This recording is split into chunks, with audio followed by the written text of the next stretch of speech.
서점가에서 꾸준히 베스트셀러 목록에 오르는 책들이 있지요. 이를테면 리더십이란 주제를 다양한 측면에서 다룬 책들입니다. 리더십 관련 세미나나 강연이나 학술 대회도 참 많습니다. 그만큼 리더십에 대한 세상의 관심이 좀처럼 식을 줄 모르는 것입니다. 어느 단체나 조직을 막론하고 리더의 중요성은 아무리 강조해도 지나치지 않습니다. 리더 한 사람의 손에 공동체의 운명이 달려 있다고 해도 심한 말은 아닙니다. 예수님을 믿는 공동체인 교회 역시 리더가 정말 중요합니다. 단 예수님의 몸인 교회는 이 세상에서 유일무이한 특수 공동체입니다. 따라서 교회의 영적 지도자들에겐 그 특수성에 합당한 자질이 요구됩니다. 지난 시간에 우리가 그 모세 예를 들어 영적 지도자들에게 요구되는 두 가지 그 자질, 곧 겸손과 충성을 살펴보았습니다. 오늘 이 시간에는 12정탐꾼을 통해서 영적 리더에게 요구되는 또 다른 자질을 확인해 보겠습니다. 두 파트로 나눠서 살펴봅니다. 따라서 하십니다. 첫째, 영적 리더는 믿음의 눈이 있어야 한다. 영적 리더가 뭐가 있어요? 눈이 다 같은 눈이 아닙니다. 이게 믿음의 눈이 있고 아닌 눈이 있어요. 믿음의 눈이 있어야 한다. 자, 1절로 4절. 자, 우선 본문 앞에 가까이 붙어 있는 13장 25절로 33절을 간략히 살펴봅시다. 이스라엘 백성은 25절로 29절에서 열 정탐꾼의 부정적 보고를 듣습니다. 가나안이 젖과 꿀이 흐르는 땅이지만 그 땅을 우리가 정복하는 일은 불가능하다는 것입니다. 그 땅은 요새와 같이 견고하고 그 땅을 지키는 자들은 거인 종족이기 때문입니다. 그들이 내세운 정복 불가능의 근거는 두 가지죠. 군사적 상황과 그 인종적 신체 조건입니다. 이 부정적 보고로 말미암아 이스라엘 백성 사이에 아주 무지무지한 동요가 일어납니다. 차마 보다 못한 갈렙이 일어나 백성에게 짧지만 매우 단호한 말투로 외칩니다. 우리가 올라가서 하나님이 주신 땅을 상속받자. 우리가 올라가서 하나님이 우리에게 상속해 주신 그 땅을 우리가 받자.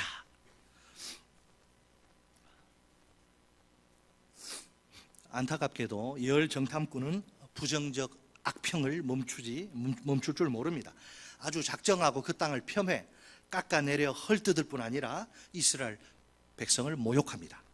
장대한 장대한 거인 아낙 자손들 앞에서 이스라엘 백성은 메뚜기처럼 무기력한 존재라는 겁니다. 두 정탐꾼인 갈렙과 여호수아와 비교할 때 이들의 보고가 무슨 차이가 있나요? 현실에 대한 평가에 있어서 똑같은 날 똑같은 장소에서 똑같은 것을 봤어요. 자, 현실에 대한 평가에 있어서 믿음의 눈이 있느냐 없느냐의 차이.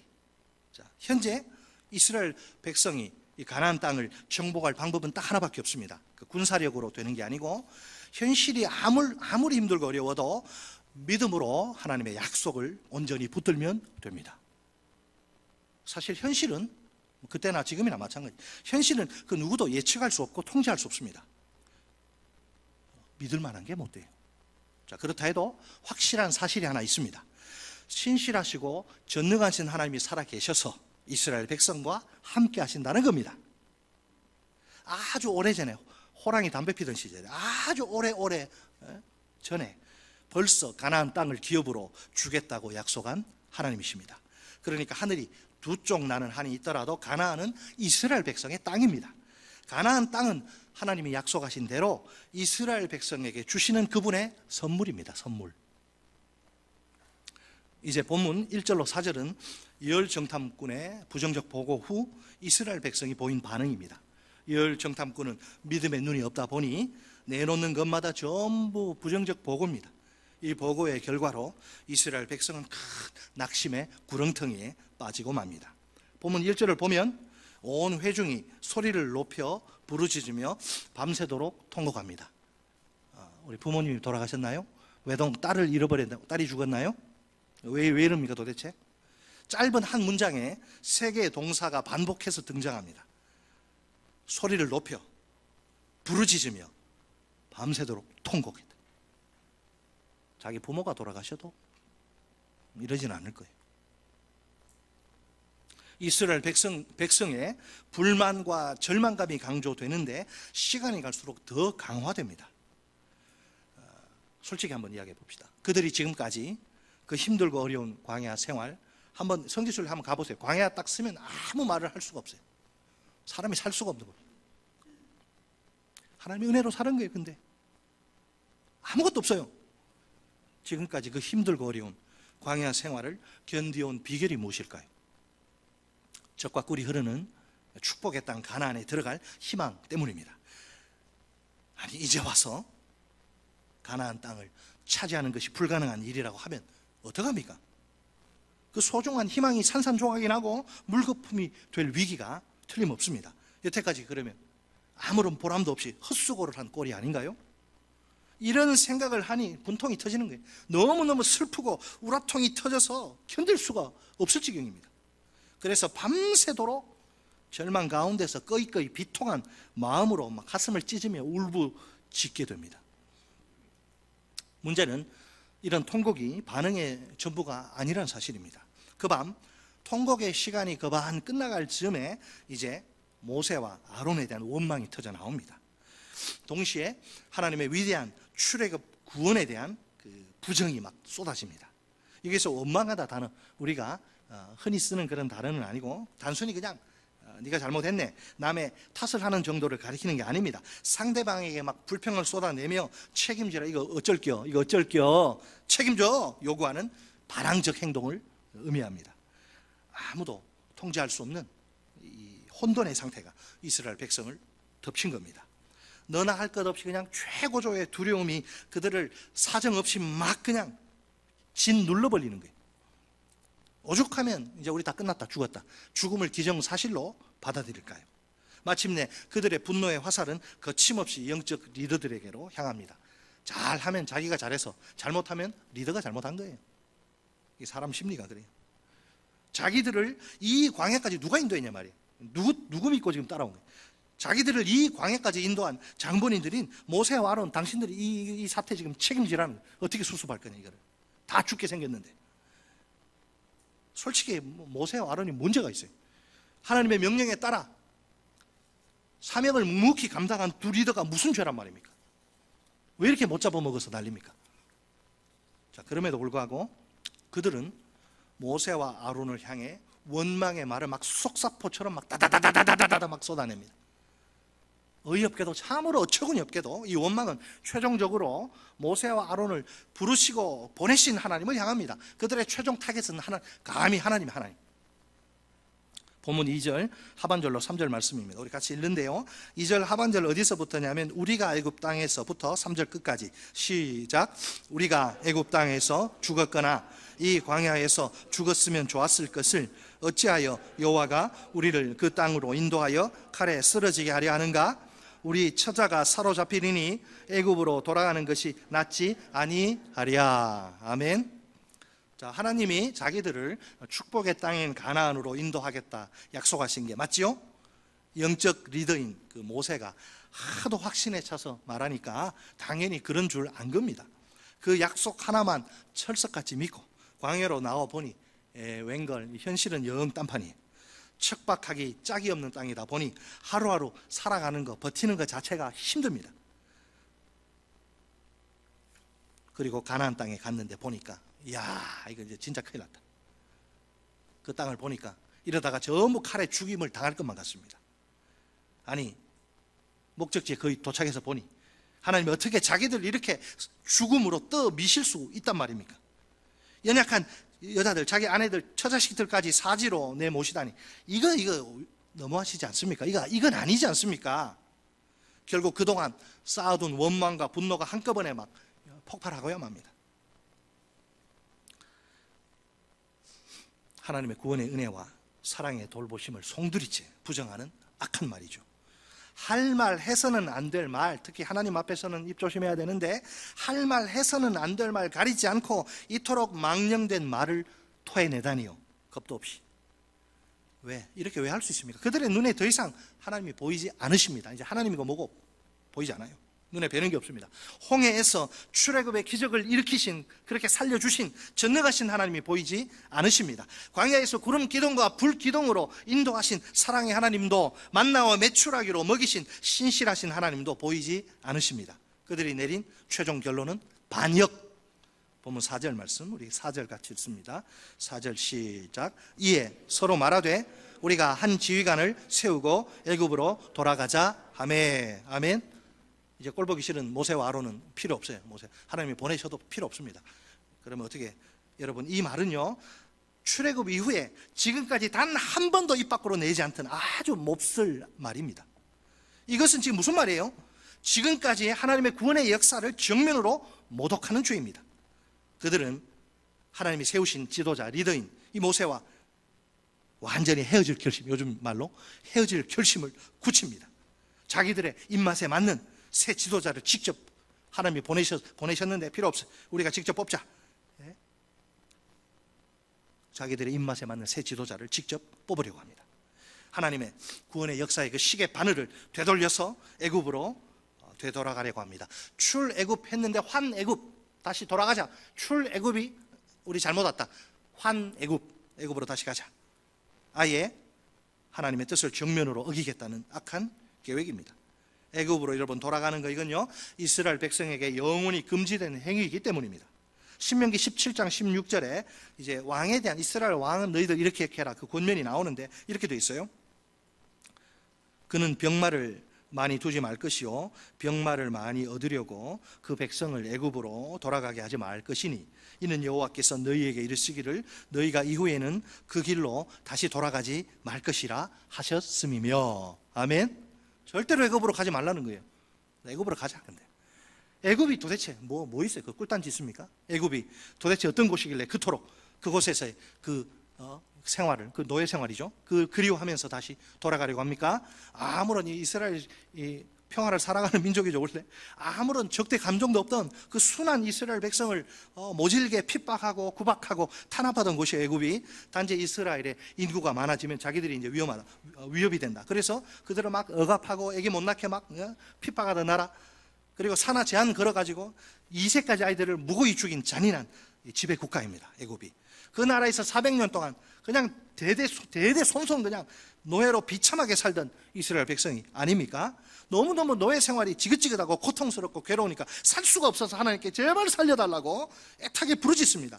그 부르짖는 그 불쌍한 그 소리를 하나님이 들으시고, 그래, 그들에게 출애굽의 구원을 베푸신 것입니다. 자유롭게 하나님을 섬기는 자유인 만들어 주셨죠.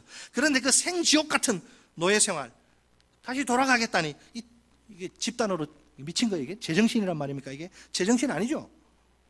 단순한 이게 불신 정도가 아니라 극악무도하게 하나님을 모독하는 행위입니다. 사실상 차마 두 눈 뜨고 볼 수 없는 최악의 배은망덕입니다. 최악의 배은망덕이라. 여러분, 이것이 인간입니다. 지금 이스라엘 백성은 뭔가 착각을 해도 대단히 큰 착각을 하는 거예요. 애굽으로 돌아가면 딱 애굽 백성들이 서 있다. 어서 오십시오, 형님. 이렇게 애굽 사람들이 기쁘게 받아줄까요? 천만, 어린 반포르치좀 천만의 말입니다. 10중 8구는 잘 걸렸다 다 죽여버리겠다고 눈에 쌍심지를 켜고 덤벼들 거예요. 왜? 출애굽 때 그들이 당한 10대 재앙, 여러분, 큰아들 다 죽고 짐승들 큰 첫째 거 다 죽고 나라가 쑥대밭이 됐어요. 10대 재앙으로 평생 씻을 수 없는 상처의 트라우마예요. 트라우마. 이거는 치유하기 힘들어요. 그들의 입장에서 이스라엘 때문에 그랬거든요. 이 이스라엘 끔찍한 가해자요, 자기들은 아주 처절한 철저한 피해자입니다. 학폭, 그거는 어디 갖다 붙이지도 못해요. 학폭하고 비교도 안 돼. 이거는.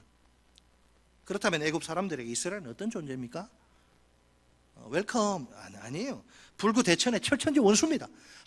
같은 하늘을 이고 살 수 없어요. 네가 죽든지 내가 죽든지 끝장을 봐야 하는 원수입니다. 아주 한번 제대로 일을 얼마나 가르쳤겠어요. 한번 이제 제대로 걸리기만 해라. 아주 그냥 보복의 칼을 막 갈면서 막 그날을 학수고대하고 있는데, 거기를 간다고요? 애굽 사람들이 그냥 이스라엘 백성들 순순히 받아줄 리가 없습니다. 그런데도 애굽으로 돌아가겠다고 하니 이게 무모하기 짝이 없는 선택입니다. 보통 여러분 조선 건국을 우리가 이야기할 때 빼놓을 수 없는 중요한 사건이 하나 있죠. 많은 사건이 있었는데 이성계 위화도 회군입니다. 회군, 환애굽 비슷하죠. 회군, 군을 돌리는 거. 고려 왕조의 입장에 어쨌든 객관적으로 볼 때 고려 왕조의 입장에선 장수가 감히 왕명을 거역한 일이니 누가 보더라도 반역이며 명나라 정복하라고 보냈는데 위화도에서 딱 돌아서죠. 결정적인 사건이죠. 그러나 장수 이성계에도 비록 고려 신하지만 얼마든지 할 말이 있습니다. 그가 회군의 그럴듯한 명분으로 사불간호를 내세우지 않습니까? 제가 시간이 없어서 네이버 사불간호 검색 딱 치면 나오잖아요. 사불간호. 네 가지 때문에 나는 왕명 따를 수 없다. 여러분, 그럼 현재 이스라엘 백성의 경우는 어떨까요? 한번 비교해 봅시다. 위화도 회군과 환애굽. 예전에 출애굽의 기적을 체험한 그들에게 지금 애굽으로 돌아가는데 명분 있나요? 내세울 명분이 어디 있어요? 사실상 내세울 만한 명분, 대의명분 하나도 없습니다. 그러므로 환애굽은 그 어떤 정당성도 주장할 수 없는 명백한 최악의 반역일 뿐입니다. 영적 리더들은 반드시 믿음의 눈이 있어야 합니다. 만약 믿음의 눈이 없으면 모든 판단과 결정과 행동의 기준이 항상 현실, 눈에 보이는 현실이에요. 눈에 보이는 현실이 전부입니다. 현실을 뛰어넘어 현실을 초월해서 역사하시는 하나님의 손길은 보지 못합니다. 그러다 보니 이거 할 수 있을까? 실현 가능성이 최고입니다. 하나님의 뜻보다 실현할 수 있는, 내가 할 수 있느냐, 이게 중요한 게 하나님의 뜻보다 앞서는 것이 이 가능성입니다. 물론 현실의 상황이나 환경이 좋을 때는 아무런 문제가 없습니다. 하지만 열악한 현실이 펼쳐지면 말과 생각이 부정적으로 확 변합니다. 이제 안 된다, 더 이상 못한다, 어차피 불가능하다, 그만 포기하자. 원래 이런 부정적 말과 생각은 전염성이 굉장히 강합니다. 그래서 공동체에 아주 나쁜 영향을 끼칩니다. 주위 사람들 힘 다 빠지게 만들고 의욕 잃어버리게 하고 의지가 확 꺾이게 만듭니다. 그 대신 그들에게서 원망과 불평이 터져 나오게 합니다. 결국은 공동체를 위기 가운데 빠뜨립니다. 사실을 말하자면 믿음의 눈이야말로 영적 리더의 필수 조건입니다. 공동체에서 영적 리더들은 틀림없이 꼭 믿음의 눈이 있어야 합니다. 우리 교회의 모든 영적 리더들이 믿음의 눈을 장착하시기를 바랍니다. 또 다시 둘째, 이제 두 번째, 따라서 둘째, 믿음의 눈은 항상 오직 하나님만을 전부로 바라보게 한다. 목사님 좀 줄여주세요. 너무 길어요. 또 이러시면 믿음의 눈은 항상 오직 하나님의 everything, all이에요, all. 항상 오직 하나님만을. 현실이 깨들 자리 없습니다. 믿음의 눈은 항상 오직 하나님만을 전부로 바라보게 한다. 자, 본문 5절. 5절에 따르면 지금 사태의 심각성을 눈치챈 모세와 아론이 이제 드디어 반응합니다. 자, 반응이라고 할 것도 없습니다. 모세와 아론이 이스라엘 자손의 온 회중 앞에서 뭐 했어요? 엎드린지라. 아멘. 피곤해서 좀 쉬려고 합니까? 왜 이럽니까? 누구 앞에 엎드린다. 이 표현은 어떤 의미가 있을까요? 아랫사람이 윗사람에게 존경이나 복종의 표시로 이렇게 꾸벅 절을 하는 걸 뜻합니다. 그러나 본문의 경우는 좀 다르죠. 하나님이 이제 개입하시리라, 이걸 미리 내다보고 엎드린 겁니다. 엄중한 상황 가운데, 이게 인간들에게 해결이 안 되니까 엄중한 상황 가운데 하나님이 개입하셔서 정확히 판단하시길 기다린 것입니다. 따라서 이 행동은 전적으로 하나님께 모든 걸 맡기는 믿음의 태도입니다. 모세와 아론이 이 상황에서 무슨 말을 할 수 있을까요? 아무리 좋은 말을 해도 상대방이 뭐라, 핑계대지 마세요, 변명하지 마세요, 뭐라고 이렇게 뻔합니다. 말해봤자 안 돼요. 더 빨리 돌 맞습니다. 자, 그들은 하나님의 개인만이 이 사태를 해결할 수 있는 최선책이라 굳게 믿습니다.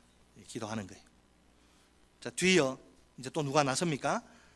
이번에는 믿음의 눈을 장착한 여호수아와 갈렙이 적극적으로 나섭니다.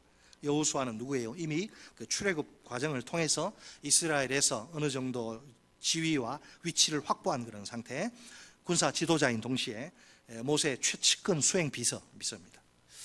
지금 분위기가 얼마나 험악하고 살벌한지 찬바람이 싱싱 불 정도입니다. 금방이라도 이 폭동이 태풍처럼 휘몰아칠 것만 같은 상황입니다. 그럼에도 불구하고 이 사람 두 사람은 쫄지 않고 겁먹지 않고 아주 담대한 태도로 자신들의 입장을 분명히 밝힙니다.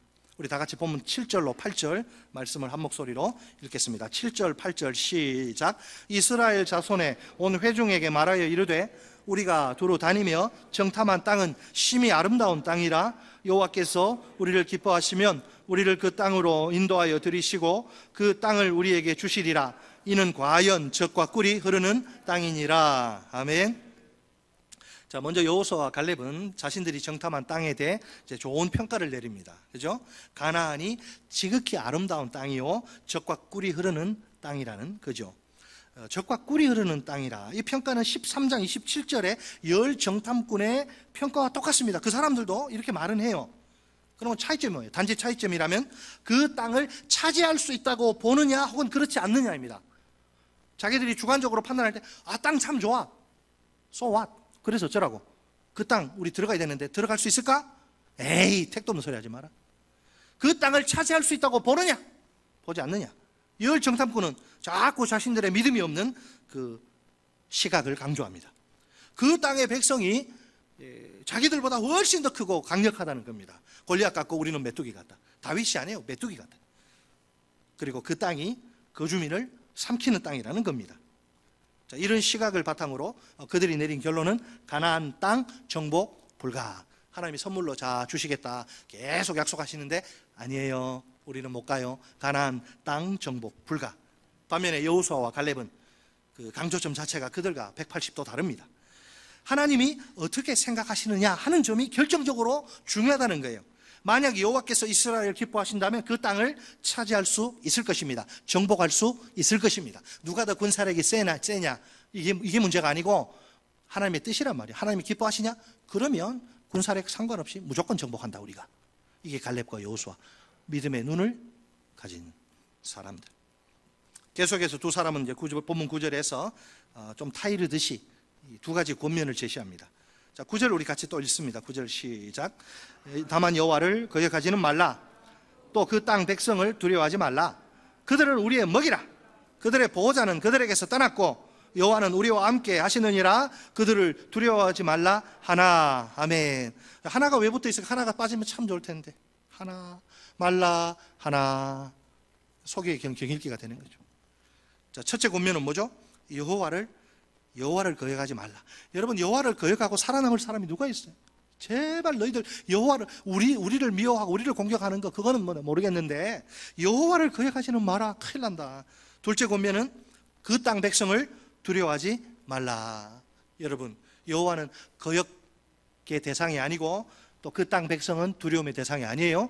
여호와는 경배의 대상이고 찬양의 대상이고 예배의 대상이고 섬김의 대상이고 헌신의 대상이지, 여호와를 거역하면 다 죽습니다.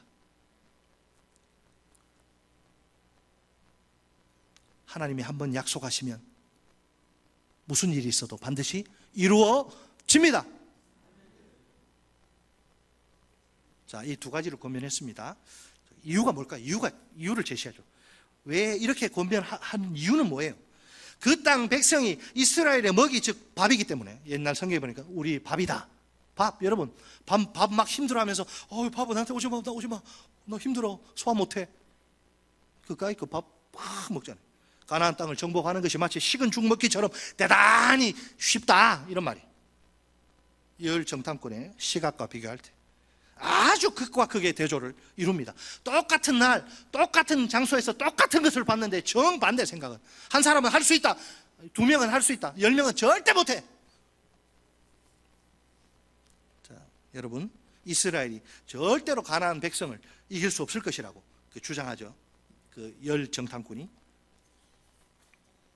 자, 그렇다면 이처럼 손쉬운 승리가 식은 죽 먹기인데, 누워서 떡 먹기는 이거 하려다가 그러면 체하니까 또 안 되겠다고 그래서 식은 죽 먹기가 낫다. 누워서 떡 먹기도 쉽다는 말인데 어르신들 계셔서 또 누워서 떡 드시다가 큰일 난다. 이처럼 손쉬운 승리가 가능한 이유는 무엇입니까? 그들의 보호자는 그들에게서 떠났고 여호와는 우리와 함께 하시느니라. 여기서 그들의 보호자는 지극하면 그들의 그늘, 섀도우, 그늘. 이 그늘은 가나안 사람들이 믿고 섬기는, 의지하는 신들을 의미합니다. 그 신들 다 봐라, 다 떠나갔다. 그러나 이스라엘의 하나님 여호와는 그들과 함께 하십니다. 그러므로 처음부터 이거는 승패는 정해져, 승리가 확정된 상태입니다. 이스라엘에게 이미 승자는 이스라엘이요, 윈 이스라엘, 패자는 가나안 원주민들로 이거 각본상 결정된 거예요. 각본이 이미 끝난 겁니다. 이 경우엔 그래도 누가 길고 짧은지 한번 대보자 이럴 필요가 없습니다. 하나님이 함께 하시면 아무것도 두려울 게 없습니다. 백전백승입니다. 동방불패가 되는, 이스라엘이 메뚜기 신세가 아니라 패배를 모르는 불패 최강 군대로 우뚝 서는 겁니다. 다시 한번 강조하지만 영적 리더들은 꼭 믿음의 눈이 있어야 합니다. 눈이라고 다 눈이 아니에요. 눈은 귀라고 다 귀가 아니고, 예수님이 들을 귀 있는 자는 들으라. 믿음의 눈이 있어야 모든 판단과 결정과 행동의 기준이 언제나 현실이 아니라 하나님의 뜻입니다. 하나님이 기뻐하시느냐, 이게 제일 중요한 거예요. 이게 최고입니다. 실현 가능성보다, 이거 내가 할 수 있을까, 내 상황? 아니에요. 실현 가능성보다 앞서는 것이 하나님이 기뻐하시는 뜻입니다. 그들에겐 하나님의 뜻이 전부입니다. 현실의 상황이나 환경은 전혀 중요하지 않습니다. 그런 외적인 조건과는 아무 상관없이 언제나 말과 생각이 긍정적입니다. 된다, 할 수 있다, 가능하다, 한번 해보자 까지 따라서 하십니다. 된다, 할 수 있다, 가능하다, 한번 해보자 까지 끝.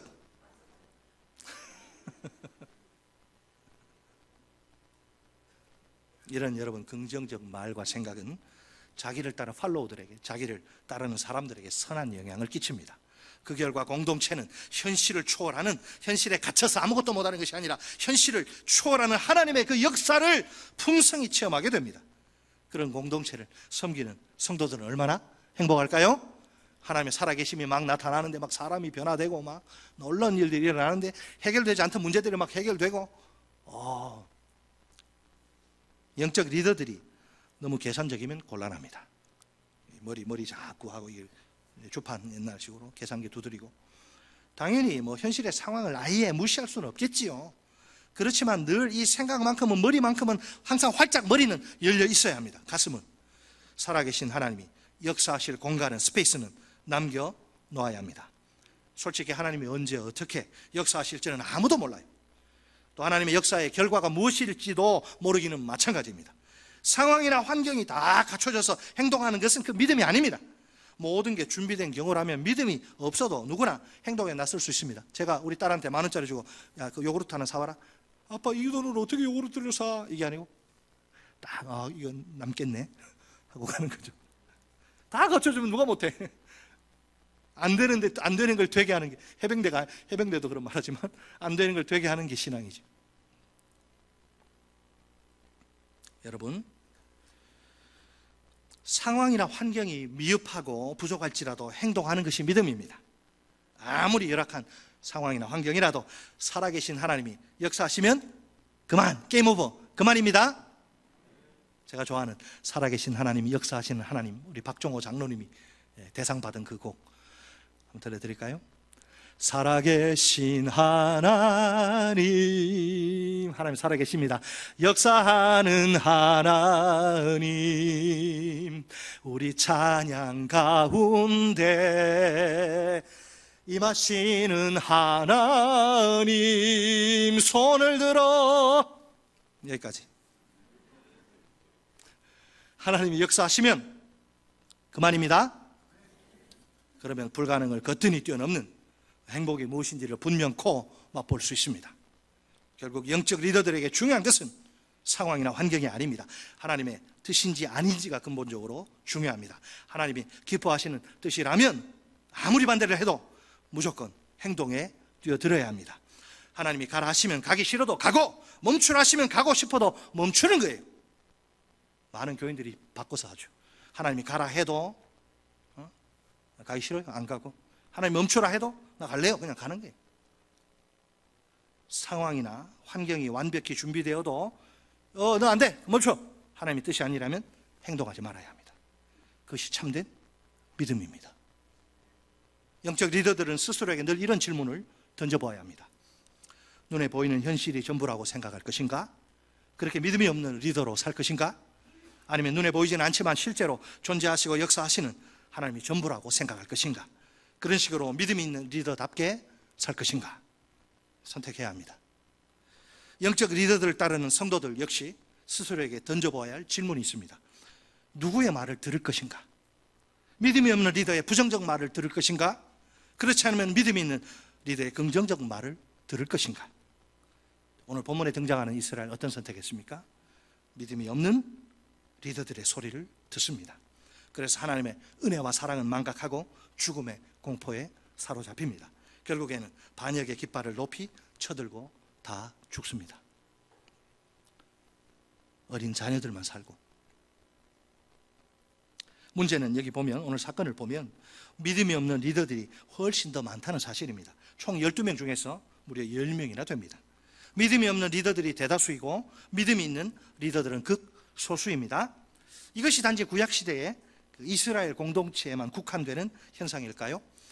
신약시대인 오늘의 교회 공동체는 정말 아무 상관이 없는 걸까요? 바라기는 우리 리더들은 12명 중에 10명에 속하는 것이 아니라 2명의 갈렙과 여호수아 편에 쓰고 거기에 속하게 되시기를 주의 이름으로 축원합니다. 우리가 너무 사람 숫자에 민감하면 실수하거나 실패할 위험이 있습니다. 수가 진리가 아니에요. 끝으로 영적 리더들과 성도들 모두에게 적용되는 중요한 진리를 우리 한번 살펴봅시다. 그것은 무엇에 관한 것이냐면 세상과 현실이 던지는 온갖 위험한 도전입니다. 우리 가운데 오는, 우리가 믿음으로 살 때 가만 놔두지 않습니다. 마귀가.